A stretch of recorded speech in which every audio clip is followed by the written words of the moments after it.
Hello, everyone, and welcome. I'm Barbara Tien with Project Kin, and delighted to have you join us today for this very special edition of the Speaker's Corner. Joining me today is, of course, our showrunner and producer for this incredible Speaker's Corner series, Jennifer Jones. And I'm going to defer to her to make the introductions. Go ahead, please, Jennifer. Thank you, Barbara. And yes, I'm Jennifer Jones from Tracking Down the Family. And welcome everyone for coming along. And thank you for coming along and joining us here on our May Speakers Corner. We have two wonderful storytellers here today to tell you stories of family letters and the twists and turns of family history research. And I think many of us understand and sympathise with those difficulties that we're often faced with. Cynthia from Genealogy Storytelling has a story to tell about that. And Helene McCla from Letters from La Belle, she inherited a huge pile of letters, which really does make me very envious. So I'm looking forward to hearing about what was in those letters. And both guests today have a mystery to tell us about. And here at Speaker's Corner, we do love a mystery. So also looking forward to hearing about that. So I'll just hand right over right away to our guests in alphabetical order, as we love to do here at Speaker's Corner. So go ahead, Cynthia. Thank you, Jennifer. Today, what I'm talking about, the mystery that I'm talking about, is in regard to my paternal grandmother, my dad's mother. She has been an enigma to me. She died when I was 12, so I wasn't old enough to ask her the things that I would have asked her had I been an adult. And that is actually around the time that I started to get interested in genealogy, and I wanted to explore my family history, which is a little hard to do when you're 12. You know, we didn't have the internet, and most of the family did not live in the state where we lived. But I asked her a couple of questions, and then later on I asked my dad, who told me basically the same thing. Her name, to start with, was Lida Lillian, and her married name was Boatright, which was my maiden name. And her maiden name is part of the mystery because she had two different names, and you'll see what I mean. She was born in, okay, everything about her is a mystery. Everything she said, it seemed like, was either not quite right or was a little different, whatever. But she was born in Alabama, in Jefferson County, which is the county that Birmingham is in. But she lived out in a rural area in a place called Toadvine, and that is like the frog, like Toadvine. And also Short Creek. They were close to each other, and the family lived out there. Well, her mother, what she told all of us, all of the family, when I asked her, what she told my dad, and apparently everyone else, was, I'm from Alabama. She had this really soft voice like this. I'm from Alabama. I was an orphan. I didn't have any family. I don't have any family. Okay, that's not much to go on. And so as I grew up, I always wondered, how can I find out where she was? Like, was she in an orphanage? Was she ever adopted out? Did she grow up in an orphanage? I didn't know. But as the internet came about and I started to be able to do research, I began to find these little bits and pieces, and it was like somebody opened a 500-piece puzzle and just threw it all over the room. And you have to find one piece at a time and try to find, and none of the pieces actually are the ones that are adjacent that go together. So I've got all these little pieces all sitting out trying to find interlocking pieces so I can figure some of this out. But I started to find out, she said she was born in 1900, and my grandfather, her husband, was born the same year. Well, it turns out that she was born in 1898 because I did find a census record that had her on it with her mother and her stepfather in 1900. She was 2 weeks away from being 2 years old. So she was born in 1898. And her last name was given as Fields. But the name that she had given everyone in Illinois, where she eventually moved, was Terry, Lillian Terry. When she was younger, she went by her first name, which she pronounced Lyda, but it was spelled like Lydia. We're getting into, the names that are not pronounced the way that they look. She said her name was Lyda Terry, but here she is with her mother, who was named Nettie, and she was married to a Martin Terry. And her name was listed differently as Lyda Fields, and she was listed as stepdaughter. I'm like, okay, so I don't know who her father is. This is her stepdaughter. Maybe he died and her mother remarried. But then it turns out Fields was her mother's maiden name. And it turns out that not only did she not have no family, she had a ginormous family. There were Fields everywhere. And the people that she was related to were some of the most commonly seen families in that area. You almost can't look at a census record without me going, oh, there's that one, there's that one, there's that one. You've got these same families over and over because it's a rural area. So I every time I find something, I'm like, okay, I have to completely shift gears and try to figure out what I'm doing. So, okay, I know who your mother is now. Her name was Nettie Fields, and here's her father, William. And her mother was born in 1875. And she married Martin, who was from Mississippi in 1900. Right. They had just gotten married when that census was done. Well, unfortunately, Nettie died in 1906. So I guess in a way, you know, when my grandmother said I was an orphan, I guess you could say, all right, I see why you say that. Your mother's gone, and maybe she didn't know who her father was. That's very possible. And this, I still don't know. Um, but records were not kept very well. So it's been very hard. I really can find almost nothing for her mother. I did write to the archives in the Birmingham Library 11 years ago, and I got a letter back saying we don't have many, like marriage records, we don't have before 1934.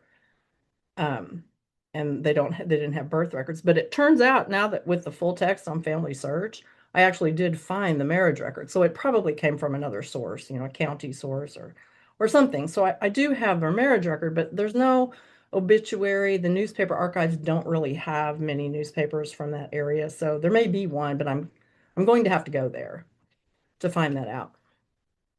So there's a little background, but it also turns out that my grandmother's mother had another child who was 4 years older than my grandmother. And his name was Media, just like social media. And they called him Medi.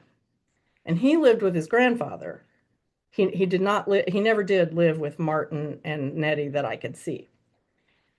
And I found a comment in someone else's family history that Medi was said to be a little simple. And so maybe that's why he didn't live with them. He lived with his grandfather. But he was alternately listed as son and grandson, but it was actually William's grandson. So there's that. But as we go along, I'm trying to get my dad's birth certificate, which I got. And then I was shocked to find that he was not an only child, apparently, that the other child had died, but it didn't say if it was like a twin who died or a previous. It didn't differentiate. It just said there were two. One was living, one was dead, which at first I thought twins, but it doesn't necessarily mean that. I'm not sure how they differentiate that. But Martin married again after Nettie died, to a woman named Nora Reeves. Reeves is another one of these families that are everywhere. When they got married, they lived next door to Captain Kidd Reeves, who is apparently a character that was pretty well known around there, and I can see why. But they had no children. And then when she died, he married her much younger sister, Cora. And he died before she did. But anyway, while he was still married to Nettie, before she died, they had a daughter whom they named Cleopatra. And Martin had a sister named Cleopatra, so it's named after she was named after his sister. I don't know a whole lot about her. She was born in 1901, and then her mother, Nettie died 5 years later. There was an article in, no, stop. My dog was quiet all morning, and now he's gonna make a noise.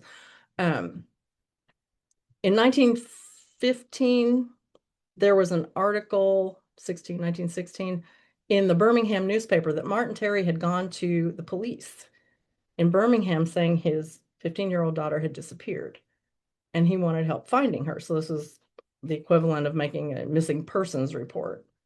He said she had gotten into a jitney, which is like a Model T short bus, open car bus that was used for short transportation, and rode that into Bessemer. They lived a mile from the mine, and she was going to the mine to collect money for milk and butter that she sold there. But then he doesn't know what happened to her after that. She didn't come back.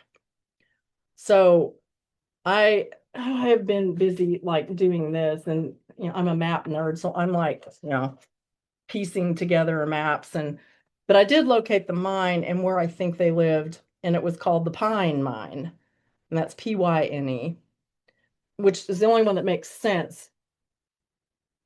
But she went to Bessemer, and I'm thinking, why would she go there first? Because it's actually on the other side of the mine. So it turns out that there's no follow-up in the newspaper, like, oh, she came home. A lot of times you don't hear how those stories turn out. But she did come back because she died in 1917 at the age of 16, 17. She had preeclampsia, which meant she had been pregnant, and her death certificate states that she is single. He not only crossed out married, divorced, left single, but he also the doctor also wrote single. But her last name is given as Tate. So I don't know who Tate is.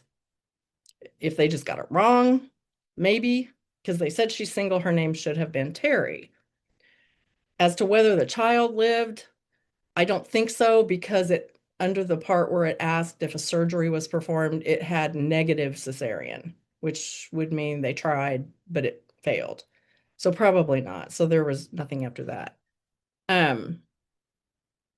So it seems like my husband said, every avenue you follow, there's not just a brick wall, but it goes 10 feet in the ground, a mile high and wide, and you can't get around it. And you all probably know exactly what that's like. But between 1915 and 17, my grandmother moved to Illinois with her aunt, who was part of the family she didn't have, apparently. But her mother's sister and her husband took her with them when they moved to Illinois. He was going to work in the mines. So that's how my family ended up in Illinois. And she met my grandfather there. Well, they got married in 1918, and I did go to the county there to get their marriage record. And when the clerk came back, she's holding things like this and going, well, this is weird. I've never seen somebody with two marriage certificates, and they're 2 years apart. And I'm like, yeah, that sounds right. That's in keeping with the rest of everything that I've had to do. So the first one, they got married, and on it had my grandfather listed as 20 when he would have been 18, and it had my grandmother listed as 18 when she would have been 20. So the ages were reversed, but I think they did that because one of them would have been considered a minor. And at the bottom, there was a notation that the mother of the minor gave consent. Well, who is that? Because my grandmother's mother was gone, unless she had her aunt say for her. And my grandfather was actually, I mean, it could have been him. It almost would have to have been. So his mother, who was alive, would have had to have given permission. That's the only thing I can think of. But eventually, it seems that they were discovered somehow because they then, I don't know what motivated it, but they had to go back and get married again in 1920 to to redo it. So there were two marriages there. And it's just like everything about her has been hard to find out, and it doesn't make sense. But I mean, I have found things like, again, for full text search, where I was able to find a land probate back in Alabama where her grandmother had died and she had inherited lands from her father. So now these lands were being petitioned to be sold because there were so many heirs that they couldn't actively like divide the actual land to give to the heirs. So there's a 38-page probate record, which does say that Lydia and Lena, who was her aunt, had moved to Illinois and they didn't know her address. So they were going to publish it in a newspaper. And they did assign a financial guardianship for all the minors until this could be settled. Whether my grandmother ever got that or not, I don't know. But when it comes down to DNA, I've taken a couple of different tests and uploaded it, and I always kept an eye on Ancestry. They used to be called circles, I think, and now they're called through lines, to see if some name I didn't recognize popped up, so I could maybe get some kind of clue as maybe this was her father, somebody I've not heard of before. But because those families are so large, me not seeing anything I recognized wasn't unusual. I mean, it's probably just one of them. I just don't know which one. Until a couple weeks ago, where I went back to check because it's been a while. And one thing that was notable was I never had any DNA of the Terrys, because every other tree you see on Ancestry and in different things, I see him as her father. And it's like, I don't know that. I don't have any proof of that. But I'm not showing any DNA with the Terrys until a couple of weeks ago. And maybe that's because finally enough people, the right people, took the test. And so now it's showing up. But it showed up with second cousin or half first cousin for almost all of them. So this is not my expertise. So this kind of blew my mind a little bit. And I'm like, okay, I still don't know. I still don't know if this is him. Now, there has to be something there for it to show up. But I will say what was weird, and I don't know if any of you have this experience, it was his aunt who showed up. Martin's aunt showed up.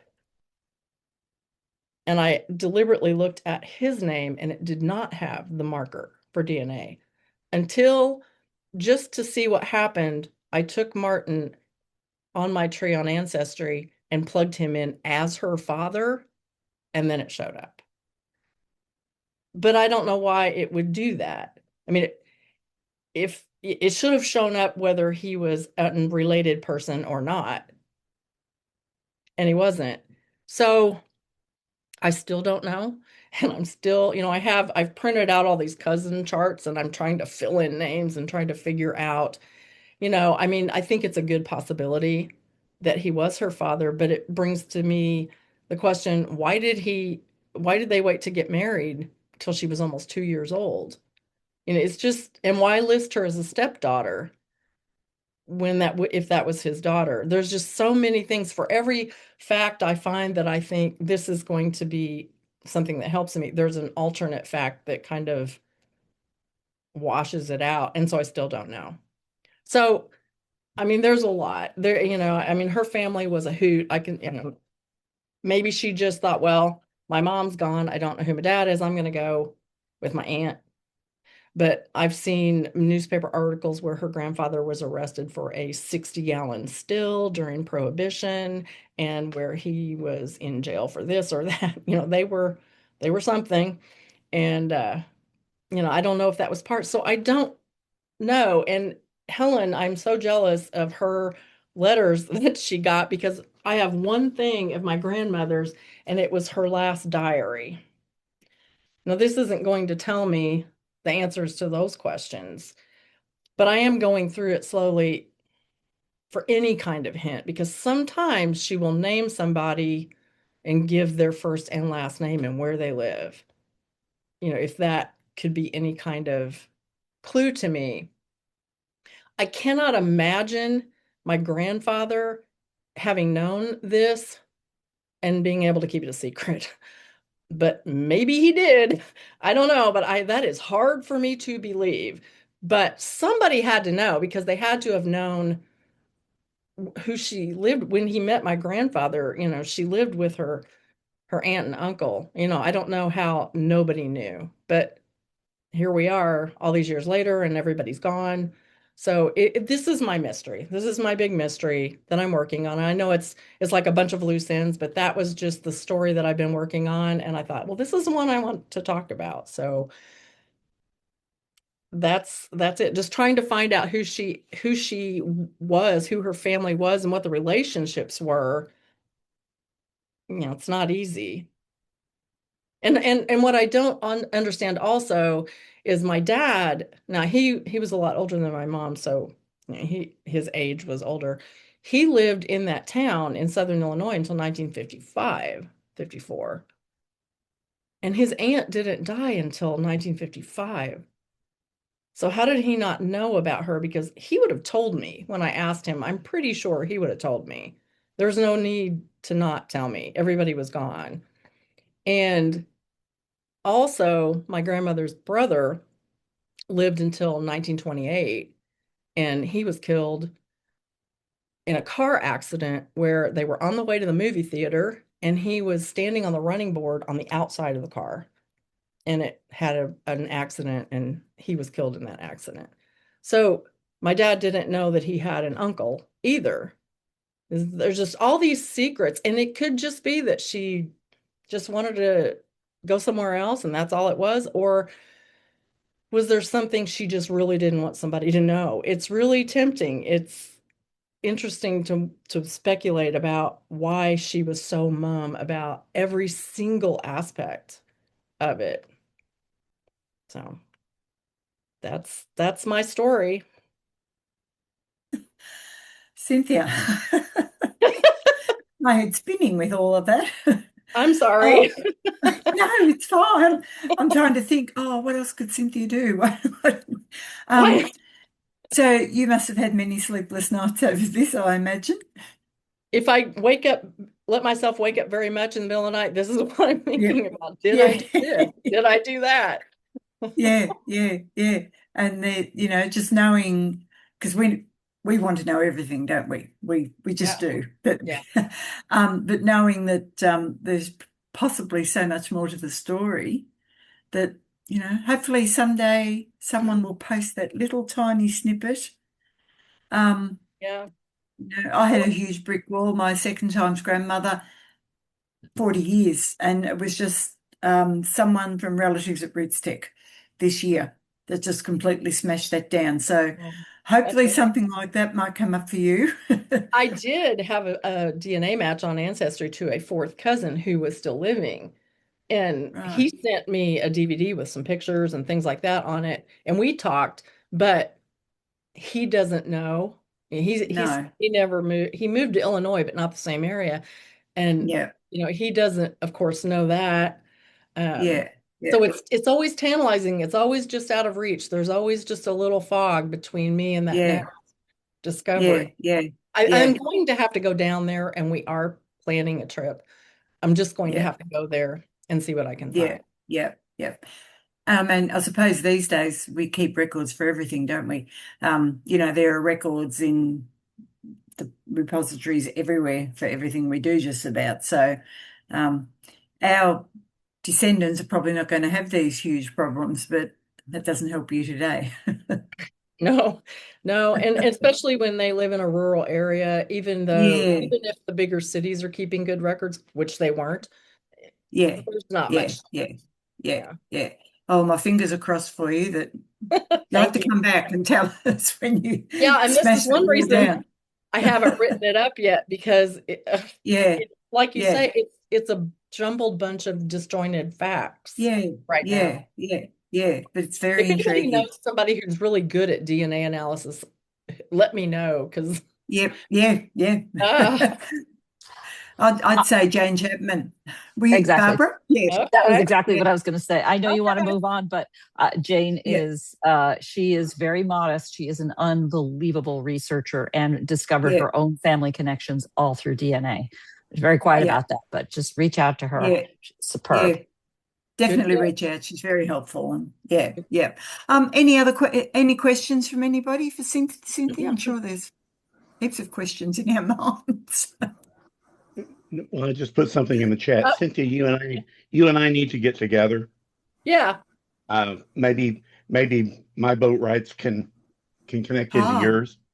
But also, I've done a lot of noodling around with DNA to try to make some connections. We might be able to chart it out and put it into Banyan DNA to Okay. find out who's likely to be the ones you're looking for. Okay. ah, Sounds good. there you go. Great. Yeah. No more questions? And we'll, after we listen to Helen and have some questions there, we can come back if you have any more questions for Cynthia. So over to you, Helen. All right. Well, Cynthia, I love a good mystery, so I'm going to follow Yeah. along. And I hope, I mean, I've uncovered, my great grandmother, who I'm going to talk about her letters, was also from a really small farming community. Like when I would visit her in the 70s, the community had dwindled to about 200, 300 in size. But those little newspapers have been the gold mine for me because they were like the Social media.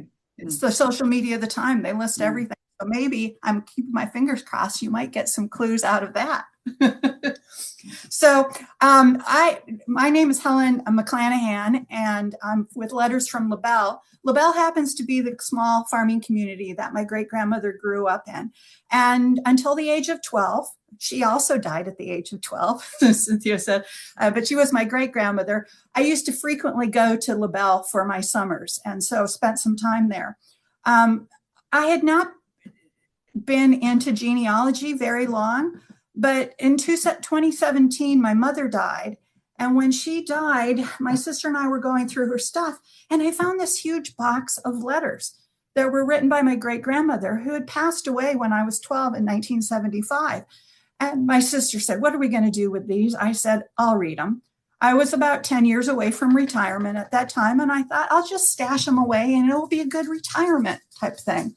Well, lo and behold, we all know COVID hit. And during COVID, and I hadn't done anything with those letters, I got a call from my cousin who was cleaning out my aunt, who happened to be my mother's twin sister's home.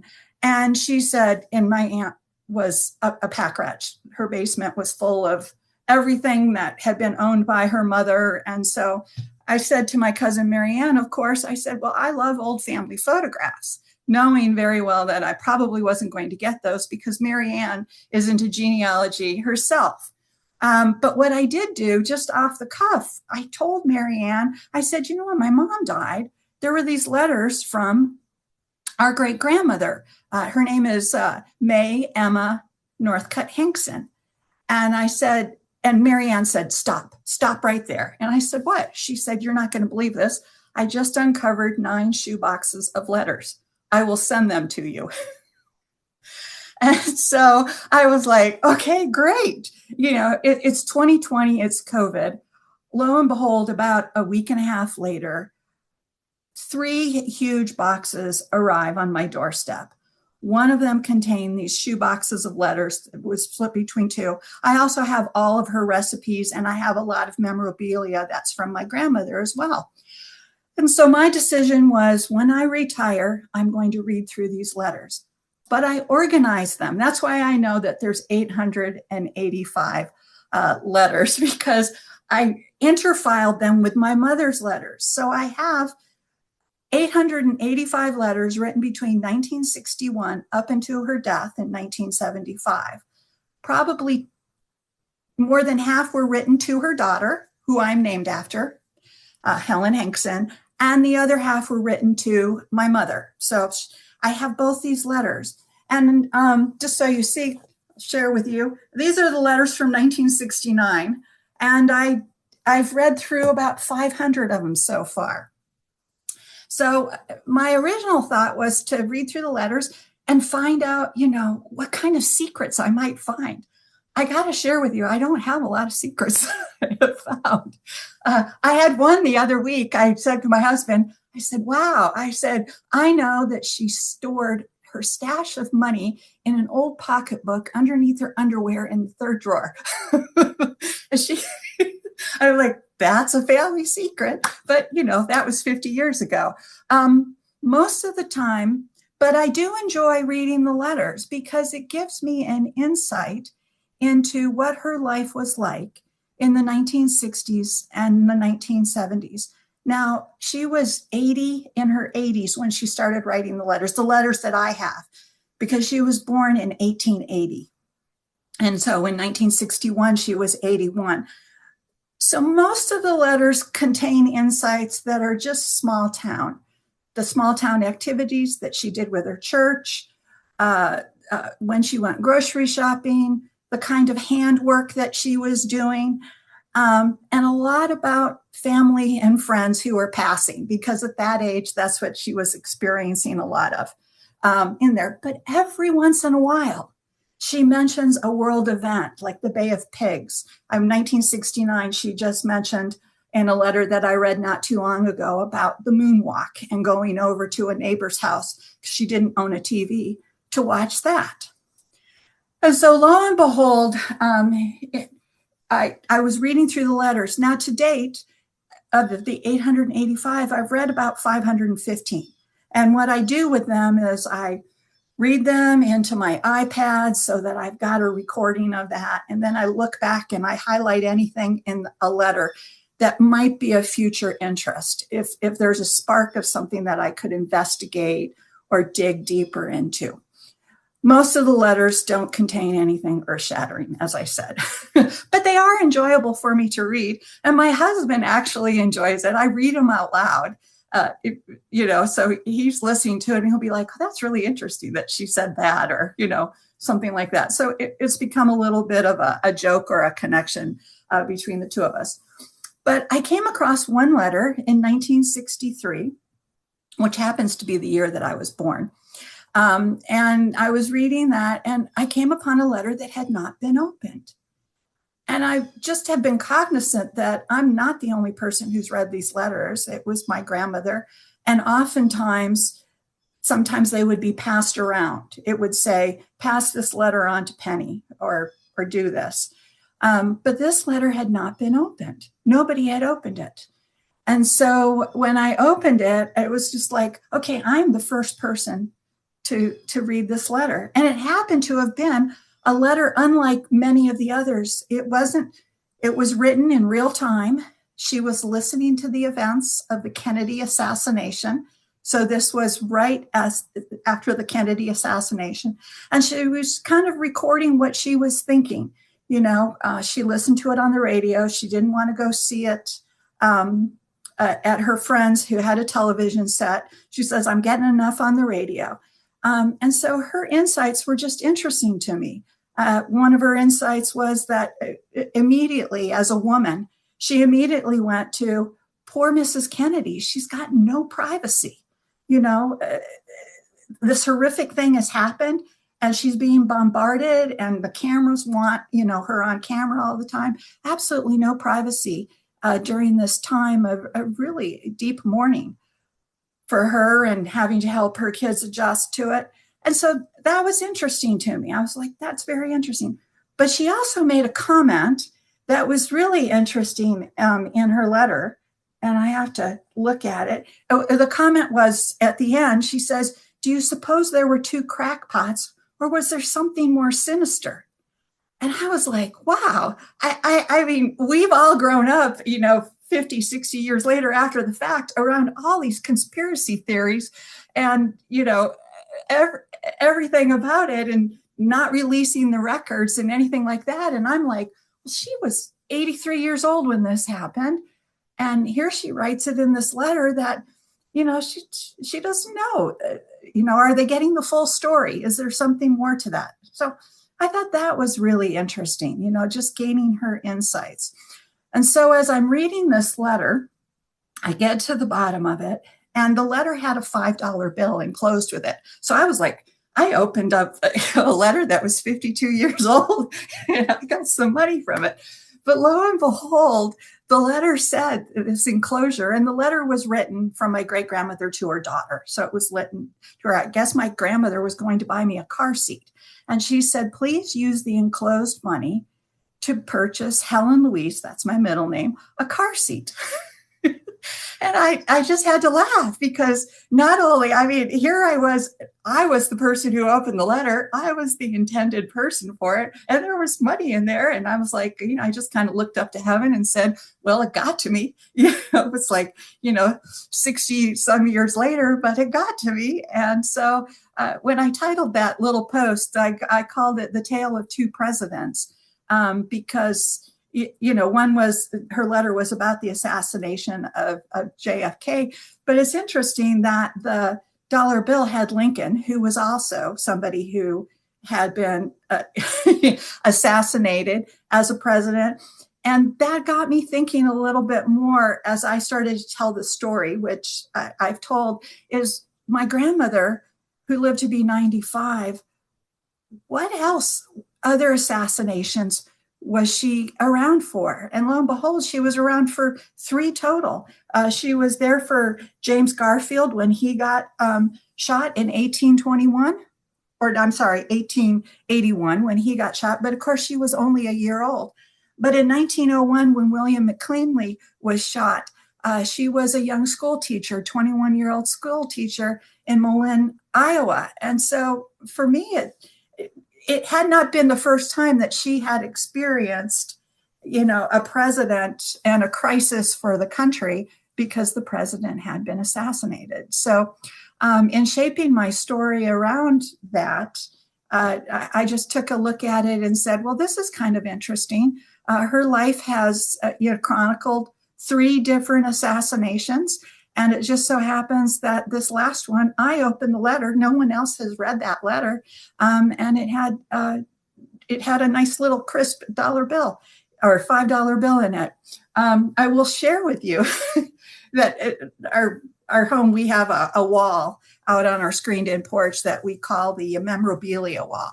My husband and I have all old photos and everything. And on that wall, we decided to frame the letter and the $5 bill that came with that, because it's the letter written about Kennedy's assassination. And I was only a month old at the time that he was assassinated. So anyways, it's been interesting to have such a wealth of information at your fingertips. And sometimes it is just trying to figure out, as I read through these letters, what would make a good story? What would be something good to pull out? What type of insights am I able to gather from this as I read through her letters and kind of try and understand the life that she led?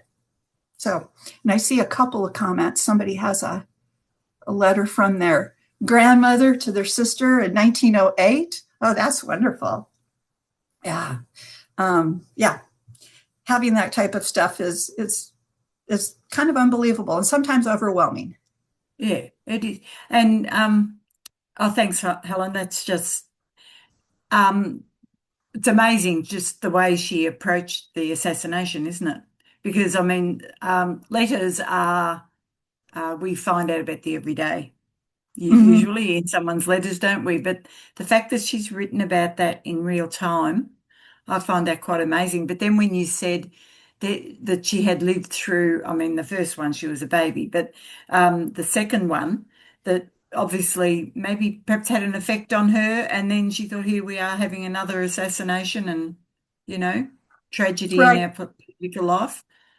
Yeah, Yeah, one yeah. of the things that fascinated me back in 1901 is that her hometown had one small newspaper and it was published every Monday. And the day that McKinley was shot, of course, the news probably traveled by telegraph. The Yeah. newspaper reported that he had been killed, but he actually hadn't been killed. He didn't die until 7 days later, really from an infection. Oh, And so her newspaper, they were told he's killed. can't believe everything you read in the papers. It's really short. Yeah, and it just is kind of fascinating to think about the communication lines that they had, and Yeah, yeah, I'm sure it was corrected, probably through word of yeah, mouth. yeah, But yeah, the newspaper printed it wrong. yeah. They just jumped a bit too quickly. Yeah, Yeah. Oh, what a great thing to have, from your great grandmother. yeah. Um, I see Cynthia's these comment. letters. Do I know why the letter was not open? Cynthia, Yes. I think it was because perhaps it landed right at Thanksgiving, right? But I think it may have been lost also just in the shuffle of the assassination and everything that Mm. that time, that my Yeah. grandmother, Yeah. when she received it, put it in the pile.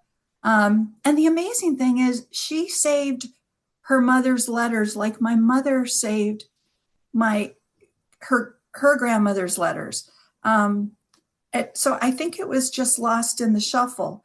But I really wondered when my mother passed why this box of letters was there. I was like, there's got to be some earth-shattering stuff in here. Yeah. Why? She didn't keep anybody else's letters. Her sister, her mother, they all wrote every week to each other. And she didn't keep it. And then when my grandmother had 9 shoeboxes full of letters written by her mother, I was even piqued even more. Mm. And, and so, as I said, I haven't found many earth-shattering things among the letters. I think it was just such a high regard and love for this woman who she was almost my mother's second mother, because her and her twin sister lost their father when they were 1 year old, and so my grandmother had to become the breadwinner Yeah. and raise 2 twin daughters, and so their grandmother became a real maternal figure in their lives Yeah. when their mother was off working.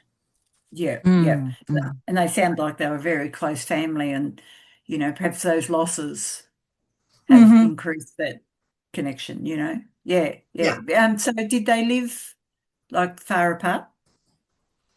Yeah, the family did spread. My grandmother was in Michigan, and they grew up in Missouri. So Yeah. my great Yeah. grandmother was in Missouri. I mean, Yeah. many of you, I wrote about uh, uh, uh, one called Ma Bell and La Bell, that she wrote in. She often writes in her letters how much she enjoys her Sunday night phone calls. Well, all of us are old enough to remember that long didnance had a price with it, and she budgeted. And those 2 minutes that she had on Sunday night were her lifeline. And what she didn't cover in 2 minutes, and I think she did mostly listening, then she would turn around and automatically write a letter Monday or Tuesday to every family member. So it was this cycle of every Sunday, all the news from them, and then every Monday and Tuesday, she letters to the family. Yeah. So Yeah. see, Mary's So, got I mean, how am I preserving them, and what are you doing with them? Gosh, Mary, I'm still reading through them. What I have done is transcribed every letter that I've written into my iPad, and I plan on publishing one long book of those letters for family and friends. But other than that, part of it is, for me, the tangibleness of taking a letter and opening it and reading her handwriting. And I've heard somebody else speak, getting used to somebody's handwriting and all those things take time. It does, but I think I'm probably going to keep the letters in order and rebox them so that hopefully somebody else in the future will do that, but I will still have the record of my reading through all of them and what all of the letters say. Scanning them would take a huge time. I mean, I'm only on 500, and initially I thought when I retired that I would read one letter a day. I got to tell you, that's really hard to do. When I do sit down with this box of letters, I take them out by year and I cycle through and read them. I typically do like a Sunday afternoon, and I'll take like an hour and a half and read like 4 letters. That's what it's about, reading it. And so there's part of me that I'm not sure what to do with it. I have thought with the book that I put together, I will give a copy to the local libraries. Yes. That support her community. They no longer have a library themselves, but they do have an area library so that somebody else has records of that. But I'm open to suggestions. I don't want to have to scan them all myself. I think that's a great idea to do that. And I did share on the preview that I have 6 letters or eight letters. So I don't have the number of letters that you have, but I did come across them in an archives because the person from England, the letters were written to England, to his, it's my great grandfather, but he's from his sister. So that side of the family kept them, and he transcribed them all and dropped a transcription into the archives when he came out to Australia. So here we are, almost 200 years after they were written, and I find them in an archives, So and that was a huge find for me.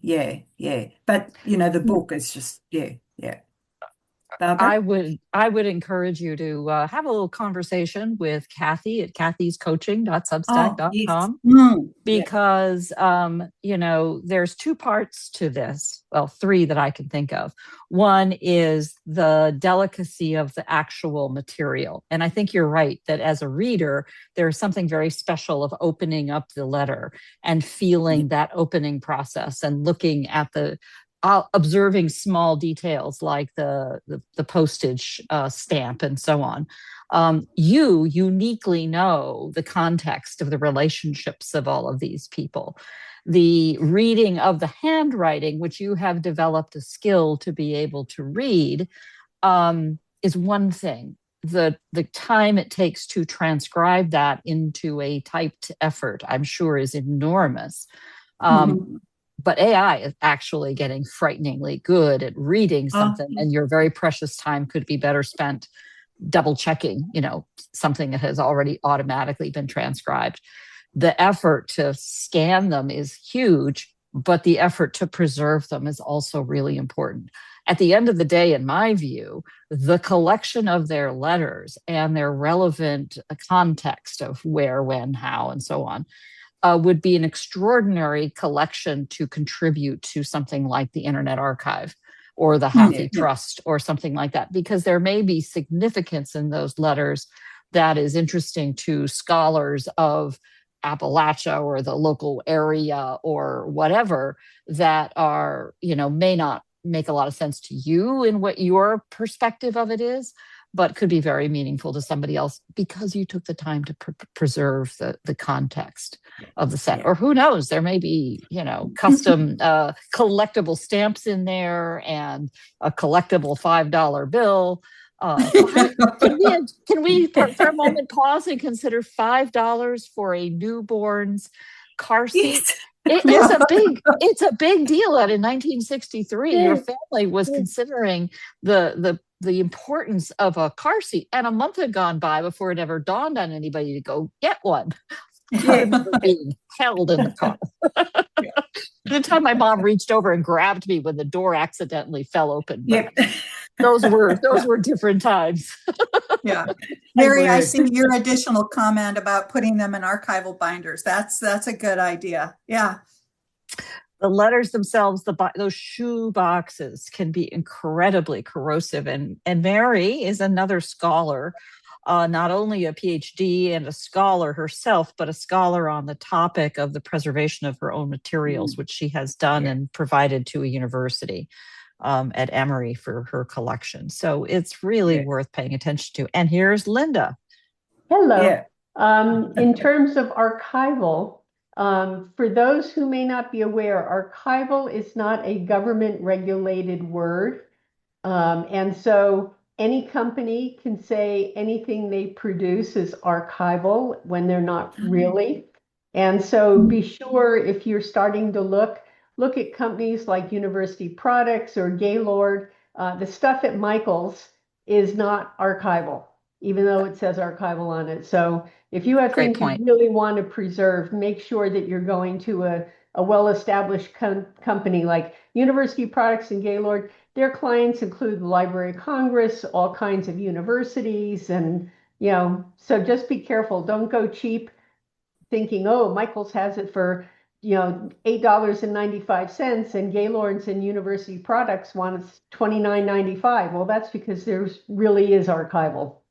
Yeah, great point. And Kathy's a great go-to person on that one, as well as where you can get volume, but very, very much a professional archival, because the difference is, foxing and spots and terrible destruction to the materials. Yeah. Thank you, Helen. That was just fantastic to hear about your letters. It really was. And as I said, for someone who has 8 letters, I'm absolutely in awe. But, I'm really in awe of how often that she wrote and kept it up. It was her lifeline. Yeah, it was her lifeline.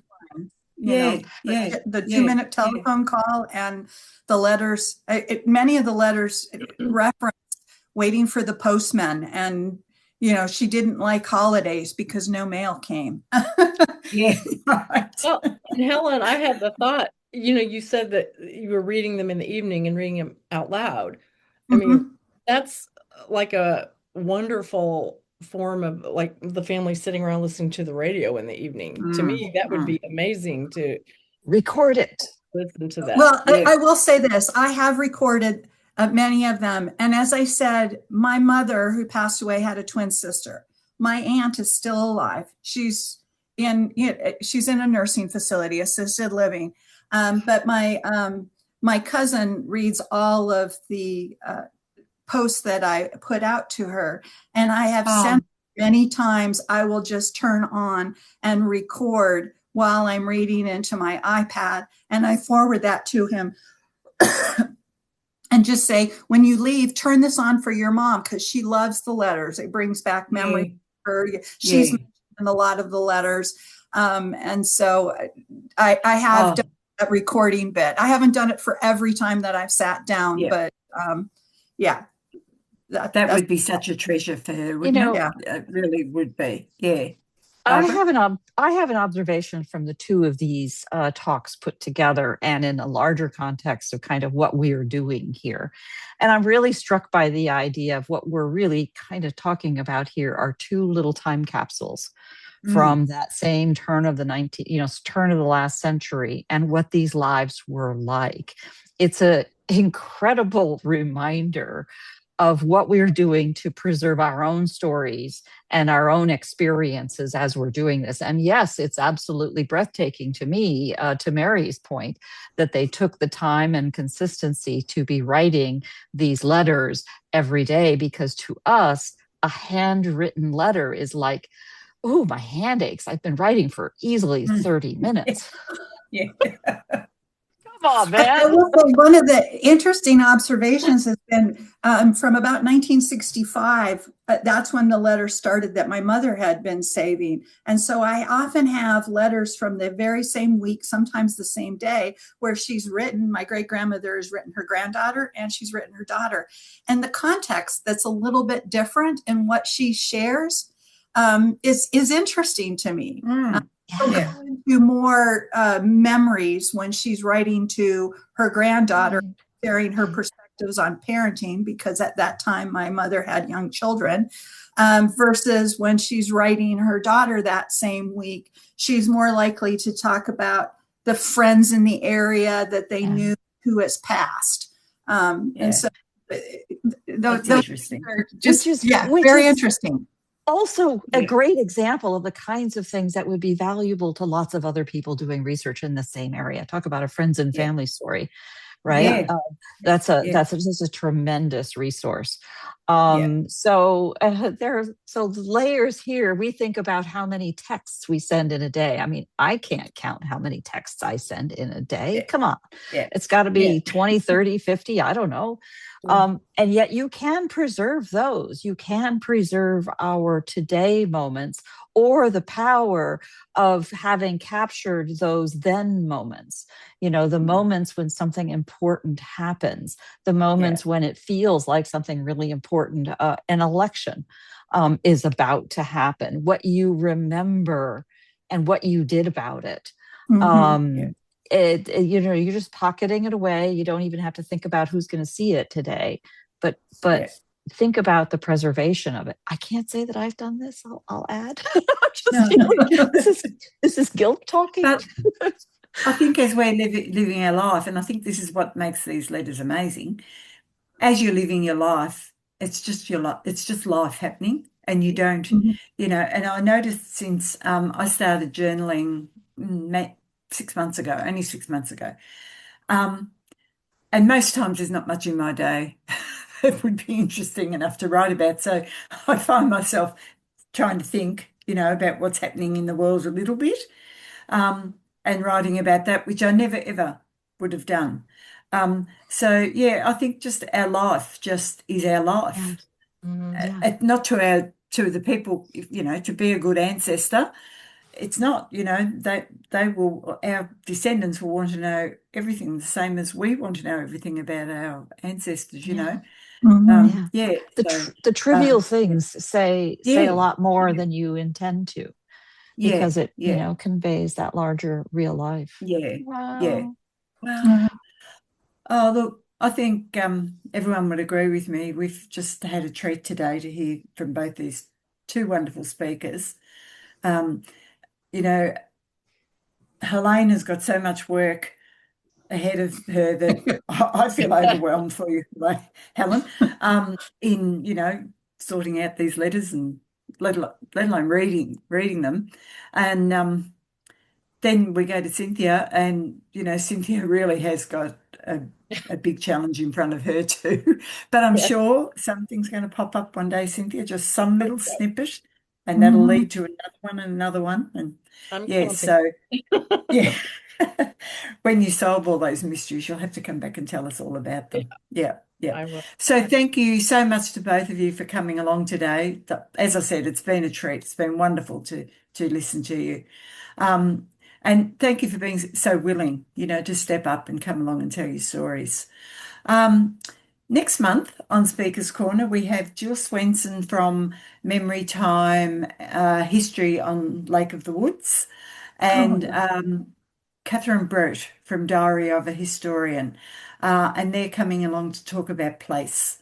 And Jill has a book coming out next month also. So it all hinges very well on that. I think, also, do you think you have to anyone out there listening, do you think you might have a story you'd like to come along and tell us about? We're an interested audience. We love hearing stories. We don't roll eyes. We lap them all up. And come think about coming along and telling us your story. So all you need to do, Barbara will pop a link in the notes, so you can go to that link and register for that, or just contact me and we'll just have a little chat about it. So we would love to have you. We're looking forward at the moment into 2027 planning.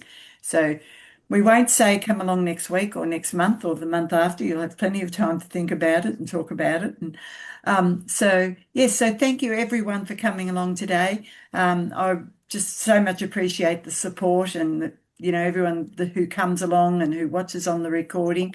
It's quite amazing, the interest in Speaker's Corner. So thank you so much. I might go back to you, Barbara.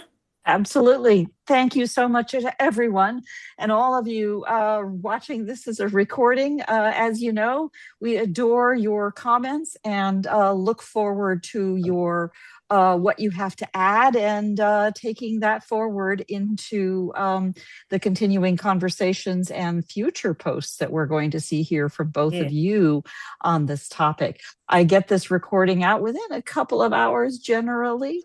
And I'd watch for photos and other details that our wonderful guests have shared. Again, thank you.